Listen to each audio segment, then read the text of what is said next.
নমস্কাৰ সকলোলৈকে Deepika kitchen and ব্লগছৰ আন এটি ৰেচিপি ভিডিঅ'লৈ আটাইকে আদৰণি জনাইছোঁ। আজি আপোনালোকৰ বাবে লৈ আহিছোঁ বিলাহীৰ সৈতে ৰন্ধা মাছৰ এটি সোৱাদ লগা ৰেচিপি।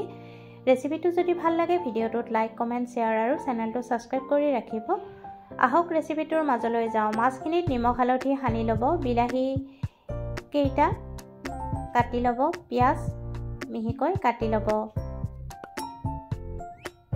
কেৰাহী গৰম কৰি ল'ব আৰু তাত সৰিয়হৰ তেল দি নিমখ হালধি সানি ৰখা মাছ কেইপিচ ঢাকনি লগাই ভাজি ল'ব। বৰালি মাছ ভাজোতে যিহেতু বৰকৈ ফুটে সেইকাৰণে ঢাকনি লগাই ভাজিব লাগিব। এতিয়া সেই মাছ ভজা তেলতে কাটি লোৱা পিঁয়াজ, পাঁচফোৰণ আৰু জলকীয়া এটা দি কাটি লোৱা বিলাহীখিনি দি ঢাকনি লগাই বিলাহীখিনি ভাজিব লাগিব।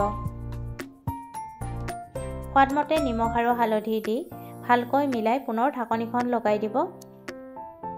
আৰু যেতিয়া ভাজি বিলাহীখিনি কোমল হৈ আহিব তেতিয়া জোখমতে গৰম পানী দি দিব আৰু তাৰ পিছত ভাজি ৰখা মাছ কেইপিচ দি পুনৰ ঢাকনিখন লগাই কিছু সময় উতলাব লাগিব।